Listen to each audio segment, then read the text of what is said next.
नमस्कार, सत श्री अकाल, जय भीम, जोहार।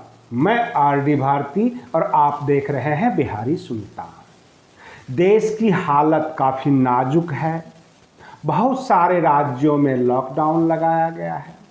ऐसे कल हमारे देश के प्रधानमंत्री जी लाइव आए, लोगों से रूबरू हुए, बहुत सारी बातचीत की और बाल मित्रों को उन्होंने संबोधित किया। मैं उनकी तमाम अपील को आपको देसी भाषा में बताऊंगा। ऐसे एक्चुअल रिपोर्ट यह है, देश में जितने भी प्रवासी मजदूर हैं जो घर से निकल चुके हैं, जो लोग अभी अपने घरों में हैं, सब यह जान लें कि 3 सप्ताह पूरे देश की स्थिति काफ़ी नाजुक है। जो रिपोर्ट आई है एक्सपर्ट की, 3 सप्ताह आपको संयम बना के रखना है। और रही बात ये कि हमारे जो प्रधानमंत्री जी जब अपना संबोधन कर रहे थे तो वह संबोधन इस तरह से कर रहे थे जैसे आप लोगों ने देखा होगा कि एक पापा अपने नालायक पुत्र को ये कहता है कि पिछली साल जो आपको इतना कूटा था, आपको याद है ना, आप थोड़ा सा संभल जाइए, अन्यथा जो है आपको फिर कुटापा चढ़ेगा। कहने का तात्पर्य जो पिछली बार की जो लॉकडाउन है वो याद दिला रहे थे हमारे देश के प्रधानमंत्री जी, और ये कह रहे थे कि लॉकडाउन अंतिम विकल्प है। कहने का मतलब लगा भी सकता हूं अगर आप संयम नहीं बरतेंगे तो। अब प्रश्न यह उठता है कि लॉकडाउन में भी राजनीति हुई। आपको याद होगा इलाहाबाद हाईकोर्ट ने 5 शहरों में लॉकडाउन कर दिया न्यायिक आदेश के जरिए, और उत्तर प्रदेश सरकार सुप्रीम कोर्ट चली गई। सुप्रीम कोर्ट के जो मुख्य न्यायाधीश बोबडे साहब ने अपनी बेंच से ये आदेश कर दिया कि हाई कोर्ट ने जो है अच्छा नहीं किया, सरकार को बड़ी कष्ट होगा, बहुत सारी दिक्कतें आ जाएगी, इसलिए मैं लॉकडाउन खोलता हूँ। और उन 5 शहरों का जो लॉकडाउन था उसको निरस्त कर दिया। अब यहाँ 2 बातें हो सकती है, या तो न्यायपालिका उच्च न्यायालय या सर्वोच्च न्यायालय सरकार से पहले कंसल्ट कर ले कि कौन सा आदेश पास करूं और कौन सा ना करूं, कहां आपको दिक्कत आएगी और कहां आपको दिक्कत नहीं आएगी। या ये भी हो सकता है कि कहीं इलाहाबाद हाई कोर्ट को देखकर कलकत्ता हाई कोर्ट यानी पश्चिम बंगाल भी लॉकडाउन कर दे तो पश्चिम बंगाल के चुनाव का क्या होगा, ये मूल प्रश्न है। झारखंड ने भी लॉकडाउन कर दिया और उस लॉकडाउन के वजह से और झारखंड बार काउंसिल के आदेश के वजह से लालू जी की जो है रिहाई रुक गई 1 सप्ताह के लिए। रिहाई तो मतलब आदेश तो हो चुका है, परंतु बेल बॉन्ड भरना, बहुत सारी प्रक्रिया होती है, वो 1 सप्ताह नहीं हो पाएगी और लालू यादव जी जेल में रहेंगे 1 सप्ताह तक। अगले सोमवार को सारी प्रक्रिया पूरी होगी, तब वो बाहर आ सकते हैं। देश में हालात खराब हैं। बहुत सारे हॉस्पिटल 3.5 लाख रुपये का पैकेज दे रहे हैं कोरोना पेशेंट के लिए। और दिल्ली की स्थिति मैं आपको बता दूं, दिल्ली के मुख्यमंत्री अरविंद केजरीवाल जी थोड़ा सा इस व्यवस्था को संभाल लें, क्योंकि हॉस्पिटल से मिसमैनेजमेंट हो रहा है, मिस इन्फॉर्मेशन हो रहा है। जो जिंदा पेशेंट है उसको मरा बता दिया जाता है, जो मरा हुआ पेशेंट है उसको जिंदा बता दिया जाता है। लोगों में पैनिक है, लोग परेशान होते हैं। कई बार तो ऐसा भी देखने को एग्जाम्पल मिला कि किसी बच्चे को कह दिया कि भाई तुम्हारी मम्मी मर गई, और वो बच्चा ये कह रहा है कि मेरी मम्मी खिड़की से देख रही है, उसे बाहर निकालो। बहुत सारे लोग पैनिक हो गए। आपने कई ऐसे वीडियो, वायरल वीडियो भी देखे होंगे जो मास्क के ऊपर झगड़ा करते हुए, और इसमें बीजेपी नेता की पुत्री भी शामिल हैं जो मध्य प्रदेश से हैं।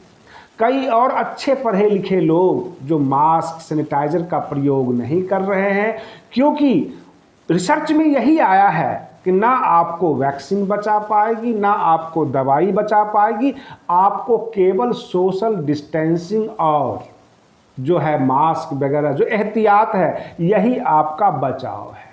रही बात ये, जरा कल्पना कीजिए 3.5 लाख के पैकेज हॉस्पिटल दे रहा है और सरकार सो रही है।